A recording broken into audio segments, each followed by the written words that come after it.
Entrepreneurs play a lot of different roles for their companies. From leader to organizer to recruiter to office manager, most business owners get pulled in a million different directions. It can seem like everybody expects you to be an expert in everything. Meanwhile, technology is like a business big bang, creating an ever-expanding universe of things to keep track of and manage. So when it comes to services like payments providers, it's no surprise that people just take the first one that solves their payment problems and forget about it. But my guest, Josh Mimoun. says entrepreneurs can do better. That's why he started his company, Bluezone. I'll let him tell you about it. Bluezone is a merchant services company where we offer curated, tailored payment solutions to businesses to help optimize their operations, help reduce their costs on transactions, as well as offer a very personalized experience so that way they have a company that they feel like they can depend on and address their needs, whether it be payments or any other solution for that matter. I'm your host, Gary Mendez, and this is Spona Speaks. Here's my conversation with Josh Mimoun. What got you on the path to starting Bluezone? I would say it's a culmination of not only my professional experience, but also my personal experiences as well. And I'm also extremely passionate about technology. I love to harness technology in anything I do to create efficiency for whatever project or tasks I have to do. And then on a personal side, I grew up in a family of entrepreneurs. My father is an entrepreneur. A lot of my in-laws, the family I married into are entrepreneurs. And I was always thinking about, okay, what do I want to do with my life? What is my dream? I always knew I was going to start my own business. It was just a matter of figuring out what was that. In my last job, when I was thinking about making a switch, what is my next adventure? I had the good fortune of reconnecting with someone that I haven't spoken with in 20 years. This individual in particular, he has been a leader in the payment space from a hardware and software perspective. I met with him, and what turned out from starting off as a job interview, me just getting a little taste of the payment space gave me that fire to learn as much as I can. And I did, and I became obsessed. And as a result, I'm like, you know what? Why don't I create a ecosystem where I'm working with many companies and technologies to offer a very tailored experience. And that's not only for payments, but also for anything that any company needs. Because yes, payments is a very, very essential part to a business. But what a lot of people and what I've noticed as I conducted my research, what they don't realize is that, in order to create the pinnacle of what would be considered operational efficiency, you want to have a system that really works hand in hand with your payments. Bluezone, our mission from the very start is, yes, through payments, but to create financial longevity for businesses by helping them succeed now and in the future. Okay, so few things there to unpack. First, just on the personal side, I just find that interesting, the sort of entrepreneurial gene, which I think is a common thing, right? I think there's something, I don't know that it's a gene. I would say it's probably nurture, not nature, but it's fascinating to see so many people you hear that, look, it wasn't just I came up with an idea and I started off, from scratch, and everybody else in my family is, it's just working 9 to 5. No, often you see that I had this from a young age because I was surrounded by people who, my father, my uncle, my sister, my aunt, my whoever, my mother, someone around them sort of said, yeah, this is possible. So I just think that's always cool. And then to hear that you married into a family that's the same way is even, maybe that's a sign. Yeah. I mean, I could tell you, just even as a little kid, I had candy businesses and all little sorts of like little projects and endeavors that I would work on to create value for people, and with the hopes of, making, money, of course. And I love it. I always had so much fun, trying new and different things. Can you kind of give me, if there is a sort of typical customer that you have or client that you have, or is there atypical? Are they so diverse that there isn't really a typical? Yeah, sure. So what I can say is about our portfolio clients, it is quite diverse, and it could be a big business, it could be a small business. And the reason why it's, diversified is, goes back to one of our main parts of our value proposition, which is we are technology agnostic. So we work with different providers in order to provide the right solution. So if somebody comes to me that has a business within an industry in which we don't work with, we would be the first to say, hey, we don't have a solution for you right now. So what happens is, I find myself at times, if there's a niche that we want to tap into, we just go ahead and we reach out, we do the research and find the right solution for that niche specifically. Now, as far as who we're working with, customer, just a few examples of different verticals. I mean, that includes restaurants, furniture store, wellness, of course. Even, I never thought I would even dabble into this world, like home heating services. There's a lot of variation in terms of who we work with, which makes this so much fun. Honestly, I love having the opportunity just to dabble in new business and see where we can help and make things better for them. As things keep changing, I can imagine that simple payments aren't so simple anymore. Those challenges were probably the reason why I got in the space in the first place. When I was conducting my research, there's three things that I really noticed: non-relevant technology, poor pricing, and bad customer service. So I'll expand on each. The amount of times that I see a business that's in one industry and they're using software that's oriented for a different industry, it happens all the time. What they need to do is they need to find a solution that is more conducive, and not just obviously for payments, but a place where they can even conduct some of their other operations and functions. So that's number one from a technology side. Number two is pricing. For a very, very long time, people got used to the norm that, okay, I subscribe to, payments company A, and payments company A gave me a price, and whatever the price is, yeah, that's the cost of doing business, which typically is around, I would say on average, 3%. And that's what's market, right? Right. But what happens is there's a lot of hidden fees and a lot of other opportunity for the client to save money that these companies, bigger ones, don't educate their customer on what can be achieved. And why would they? Because, for the bigger companies, they're offering a service, and it's very easy for them to say, hey, this is what it costs. And, for a business, they're saying, oh, okay, 3%, it's not a lot. But as a business grows and expands and sales get bigger, every percentage counts. Right. You want 3% to be a lot. Yeah. Yeah. You want 3% to be a lot. Yeah. And then on top of that, I can't tell you, Gary, the amount of times that the entrepreneur doesn't actually know what's going on behind the scenes. They just see what they pay on a per month basis and they're like, oh, okay, I guess that's what I owe. Right. Because of, a lot of times they're not educated on how things work because of the complex nature of business, of payments.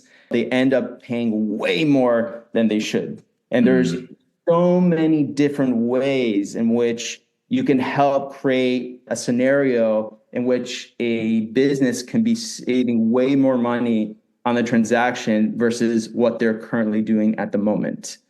And then lastly, customer service. I am a huge proponent of creating efficiency with technology. But when you talk about somebody conducting one of the most intimate parts of their business, which is conducting a transaction, which is super essential, you need to be working with somebody that is going to be there for you when you need them. And what happens is a lot of these customers, when they need that person, it's either a chat room or they have to call. And not only are they on the phone for hours at a time, they may not reach that person at all. And if they do reach that person, who is the person that they're connecting to? They're connecting with some random customer service representative that doesn't know who they are, that, genuinely doesn't have an interest on whether they succeed or not. And I think that's a very, very big problem to the equation when you're dealing with such an important part of someone's business. In the three areas you just talked about, one theme is that like tailoring and customizing is essential, right? Like in terms of your tech, you have to have a tailored solution, but also in terms of the literal payment, the way you find those and trim those extra costs is by personalizing and specializing, as opposed to just saying, I'll take the package, give me the flat rate. And then the customer service side of things, obviously, it's about being able to talk to a human being, getting an individual. Is that an accurate sort of definition of one of your differentiators? Correct. Yeah. And like anytime somebody comes to me and asks me, okay, what is your price? What is your solution? Why are you going to be different? The answer is not always the same. Yes, of course, if someone from the same industry asked me that question, usually the answer would be more or less the same, but it's always going to be different. It just depends on the nature of the business, what they have going on, what are their sort of operational preferences. And then, at least from a technology standpoint. And then when it comes to pricing, it really, once we get, a little bit more information about what's actually going on, like a processing statement, because you could learn a lot from that, then we can come in and say, hey, this is what you're paying. This is how we can save you money. And we can save you money by doing option A or option B. I don't know if you ever came across ads for payments or seen what the pricing is for using a payment system, but a lot of times they market it as you can pay as low as this. And then what happens is, the business owners say, oh, amazing. This price works. This looks great. Right. And then they find themselves spending way more than they thought they were going to initially spend. They're like, I don't understand. How does this add up? Unfortunately, it happens a lot. We definitely make it a point to try to educate, because if they know and understand, they're going to be in a very, very, very good place to having the right payment solution. And that will trickle off into many other things that can be optimized. So I almost feel like a similarity between what you're talking about doing with the client and like as an individual hiring an accountant for your taxes. There's so much money left on the table. It's sort of a similar thing, right? Where it's like, let me get a expert who can show me where I could be saving that I'm not, because I'm just accepting the flat number. I understand that it's complex and I need some help with that, but that's why I go to an accountant rather than just doing my taxes. It's a little bit more complex than that. Absolutely. I think everybody should be not going to just a generic solution for something, but going to the right expert for whatever that field is. That's why, when someone comes to us, we say, yes, our main expertise is payments, but if you need help with other, functions of your businesses, we're there for you. And we would be happy to, refer for you one of our, partners for whatever that function of your business is. Is it McKinsey that talks about the T-shaped consultant, right? Where it's like they have a wide range of things they can help with, and then they go deep in one area. So they end up being T-shaped, And I never heard of that from McKinsey, but it makes sense. It sounds like you're kind of, without having heard it phrased that way, it's what you're doing, right? Like we need to be able to help you on a variety of areas, and then where we're not your main source of support, we can go deep, but then there's other places where we can take you. Correct. But we want to focus on our main area of expertise, which is payments, and those other areas to which you were alluding to. It's more along the lines like, rather than trying to find someone on your own, we come in and say, hey, listen, work with this person. We trust them. We see them do good work for some of our other clients. For us, it's super important to put them in the right hands. We can help them try to figure things out, but we wouldn't want to do that. We rather rely on the experts in whatever field it is or need that we need to address. And you got to make sure that payments keep coming in so that you have work. So the more you can help people figure that out, it only helps. It's all connected. Yeah. And the reason why we're happy to get into, try to help our entrepreneurs and owners navigate some of the other complexity of their businesses outside of payments, just by making a simple referral, is because we view them as partners. Once they're working with us, we care about their business, we care about their success, so we're there for them. You really do have to be invested in the clients, like almost to a literal sense, where like when they grow, you grow, right? Like it's not okay for them not to do well. You want to keep, helping them and making sure that they're successful, because that is the cap on your success, which is a great relationship. For a long time, a lot of the people in my space, they just look at just volume and what happens. There's a lot of churn, which, it works, like, in terms of creating a great bottom line for the payments company and growing the business. It works from that perspective. But in terms of creating quality relationships and adding value for those businesses, that's something that we are very, very passionate about doing. And we are much more into quality than volume.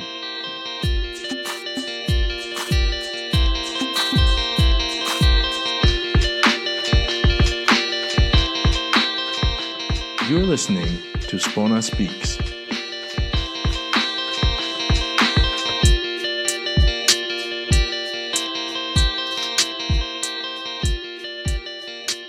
So I know your customer base is wide range, but let's say you had, an e-commerce startup selling physical products, right? But online, just getting off the ground. What, they come to you and they say, okay, Josh, what do we need to know?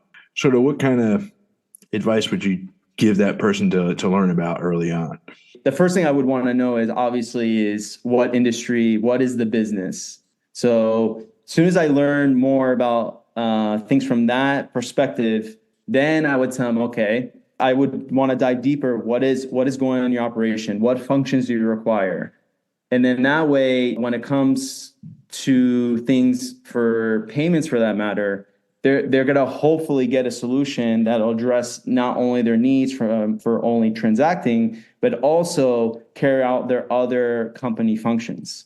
That addresses the technology standpoint. Now, as far as thinking about, let's say if it's a startup, for me, I'm always about the philosophy, especially when you're starting a business, just get started, learn as you go. If you need to break things. So that way you can kind of figure out some of the things as far as company functions that are needed, and where any form of optimization can happen. So right. That's for new business. But when it comes to businesses that have been around for a long time. Yeah, that's what I was going to ask you about. Yeah.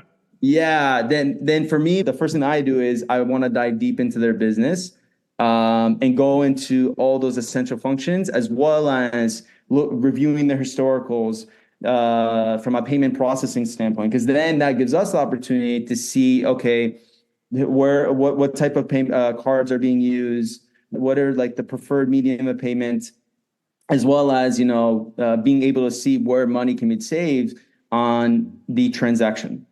And then lastly, we would want to just get a little more insight as far as, what their experience has been like from a customer service perspective, and seeing what else can be better and what can be improved, and also understanding what their goals are to see if there's anything else we can do to help them accomplish it.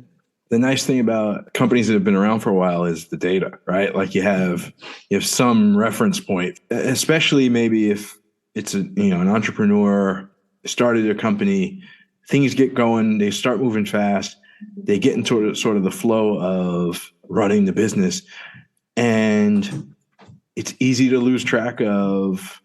It's easy to get complacent and lose track of things where you say, oh, you could be more efficient. There's so many simple fixes you can make to not only create efficiency, but to boost your bottom line. There's been so many, I've seen so many scenarios where I see the businesses way overspending on their payments for no reason at all, and all they do is just work with another provider, and then immediately, just like that, they're going to be saving a significant percentage on their costs. To our listeners, viewers out there, I think that's like the key takeaway.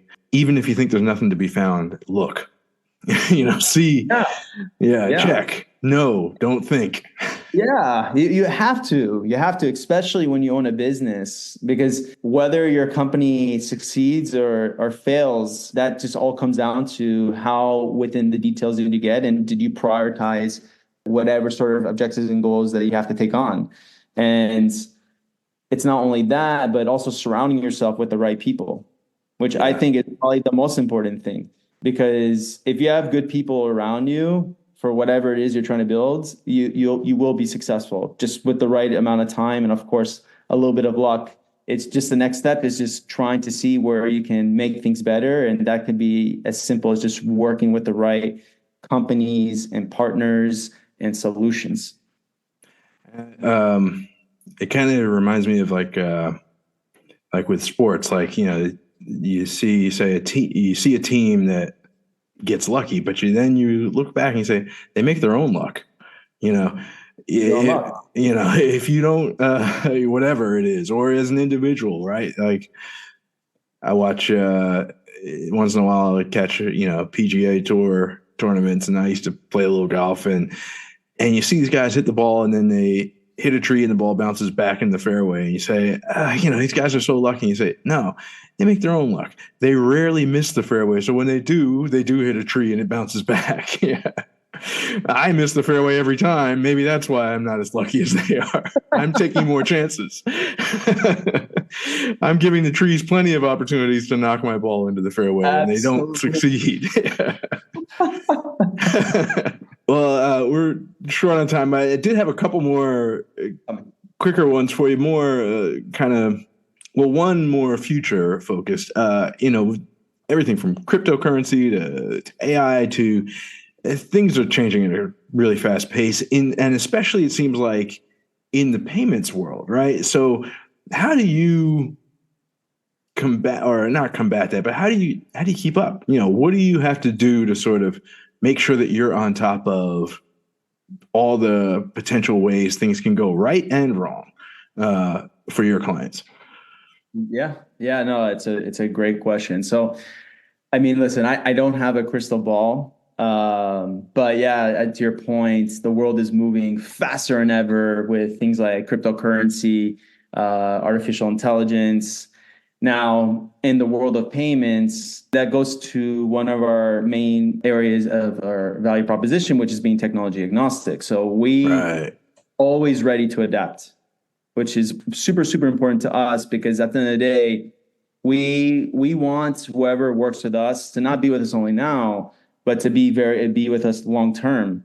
So Mm. that's how we really try to adapt to the fast pace of where payments is going, or any technology for that matter. But a lot of the bigger changes, what I can tell you is, and it's something that I think all businesses who are even listening to this podcast, they should really, really pay attention to the verticalization that's going on. So what I mean by that is there's a lot of industry specific solutions that are coming out there, which is Uh, amazing, which is great because now there's not solutions that just work, that like just helps company to get by. There's solutions that I'll give business the ability to address needs that are specific to their vertical in business. So there's a lot of changes there. And I think that with time, some of these bigger companies, they're gonna have to start creating those specialties. mm. It's already happening, but I think it's super, super, super important, and that's what is great though, because now it's creating opportunity for smaller businesses to create that additional value for companies. Another thing is I would say the flexibilities that are also created. What I mean by that is like there's things like buy now, pay later. Buy now, pay later is not a new concept, but it's been around for a long time. But now it's becoming more prevalent, and businesses are coming to appreciate the value that it can create in terms of getting new customers.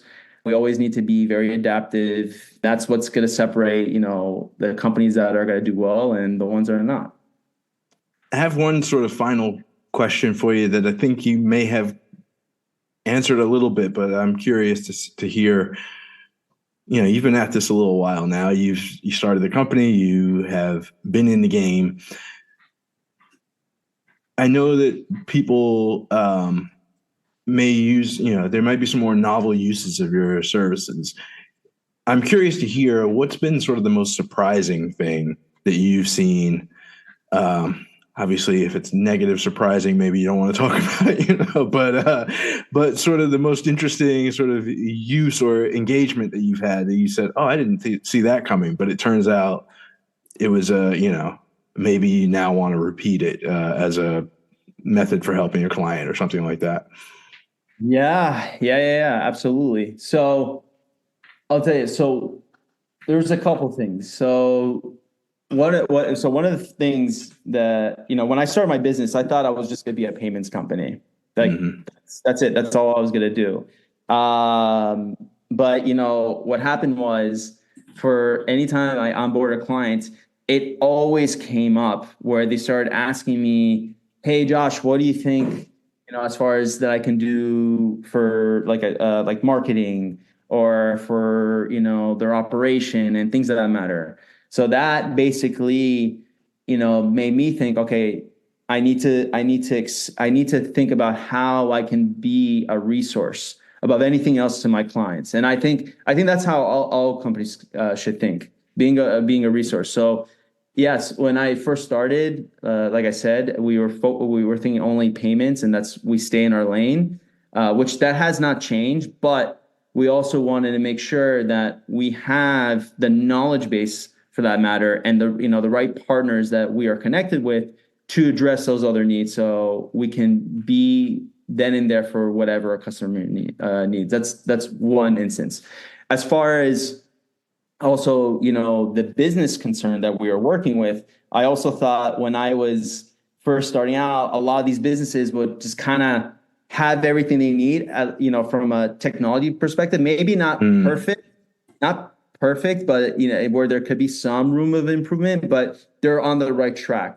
Because today knowledge is more accessible than ever with the internet. So, but to my surprise, I've worked with businesses that they're still just doing things on checks. Like I can give you a funny example. I had a client who, they did credit card, but a majority of their client base was paying by check.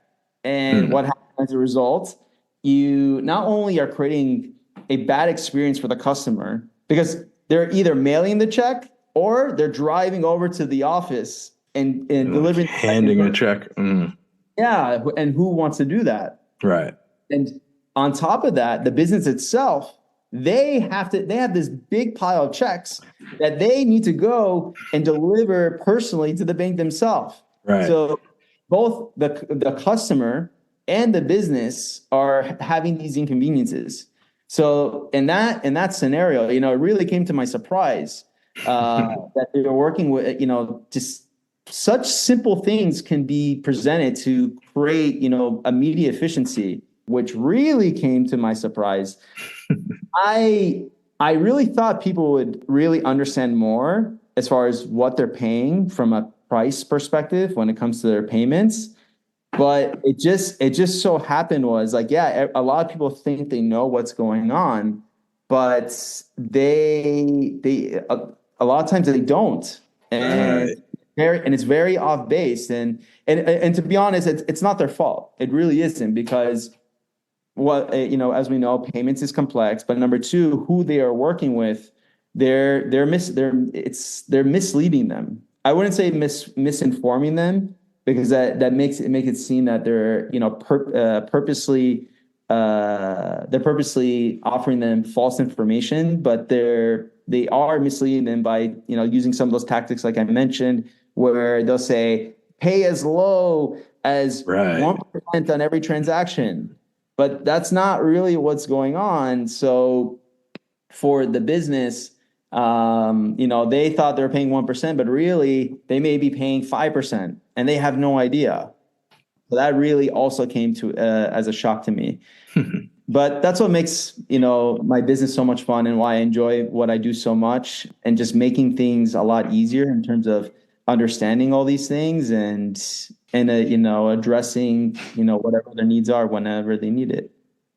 I can relate to you, being surprised by those things because, I think everybody from the outside in, every business, every industry, you think they're the tightest ships. And then when you get inside, you say, oh man, there's leaks in this, in this boat.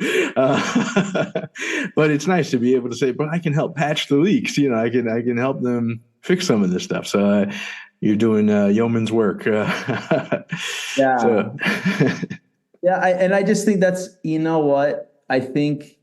And I mean, I learned it from a young age. I think we should always be curious and always be open-minded and always be willing to hear what somebody has to say, especially if they're coming from a place of expertise, because you really never know what you're going to learn. You really, you really never know. And that's why I love podcasts like this. You get to hear the perspective of people who have these different areas of expertise, and it really makes you think. And I think it's super important, especially if you're a business owner, to always, always, always educate yourself. Always. Because that's really, really, that's going to keep you, afloat and ahead. Yeah, absolutely. That's what we're trying to do here. This is a great conversation, Josh. I really appreciate you taking the time to talk with me. I think our listeners can get a lot out of it outside of just your specific expertise, but also running their companies. But then, I think a lot of people now will start to go back and look, wait a minute, am I missing something? Was there, that you can pay as low as line. I've heard it before, so hopefully we'll get some people thinking. That I only hope. And of course, if anyone ever needs help or just get feedback, let me know. Excellent. Well, we'll take it from there. Thanks a lot. Thank you so much for having me, Gary. It's a pleasure.